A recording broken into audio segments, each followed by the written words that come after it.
Camille Lopez et Perpignan donnent le coup d'envoi de cette H-Cup 2013-2014 pour l'USAP.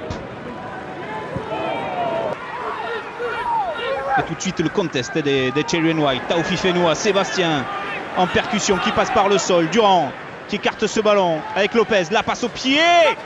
Ouais, le ballon. Superbe pour jet James d'Ndjekébou. Hook, peut-être le premier essai du match. Et oui, le premier essai du match. Il est signé James Hook. Avec des un débuts geste. en fanfare pour Perpignan après cette inspiration de Camille Lopez.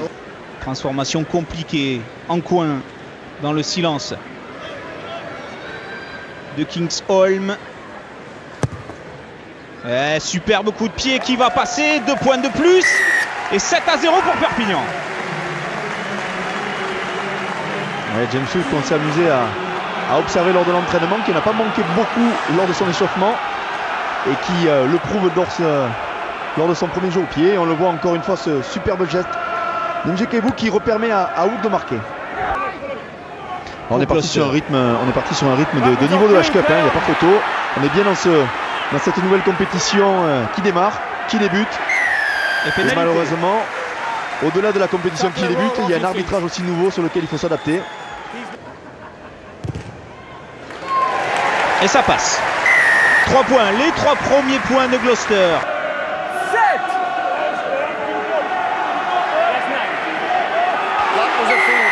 Et coup franc pour Gloucester. Je pense que si... Attention, restez bien vigilants. C'est joué rapidement par Cowan qui enfonce l'essai.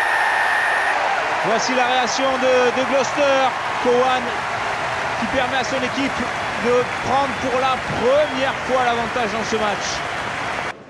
Les Cherry and White passaient derrière la ligne, car ça fait malgré tout, rappelez-vous, les 5-6 dernières minutes de la première mi-temps, et à la 45e minute, on a quand même quasiment passé 10 minutes. Ouais, ils étaient en train de subir sur la ligne des Salons. Et ça fait 16-13, 3 points d'avance désormais pour Gloucester. Il faut gérer la sortie d'un joueur important, notamment Nicolas Durand, donc il faut se substituer à lui, et c'est Sofiane Guitoun qui va en prendre la responsabilité apparemment. Superbe retour. Robson qui renverse. Mais pour l'instant il n'y a que du rouge et le ballon est vraiment que d'un côté pour le moment. Murphy. Robson qui attend ce ballon, attention de ne pas se mettre à la faute. Une pénalité, ça permettrait à Gloucester de revenir dans ce match à égalité, même si là Johnny May va peut-être aller marquer cette fois. L'essai de Johnny May. Gloucester ne lâche jamais rien. Gloucester revient dans ce match et Gloucester reprend l'avantage au plus mauvais moment pour Perpignan. À 5 minutes de la fin, le deuxième essai de Gloucester, il est signé Johnny May. Ian has seen a potentially dangerous challenge by blue on red. Yes. Can you just go back and put the footage up for us, please? Okay, we'll check that for you. Thank you.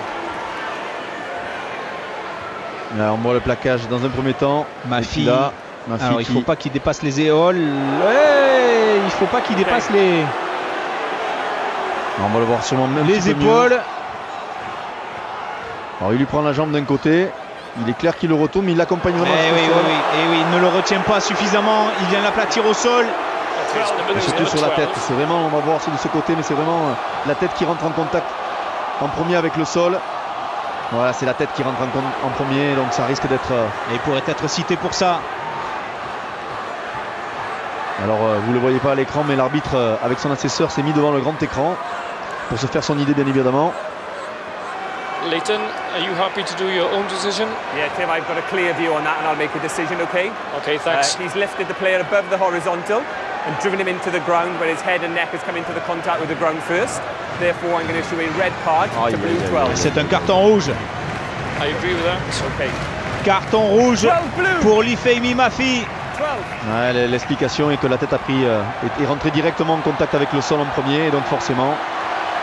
Allez, il faut la taper. Okay. Il reste quelques secondes.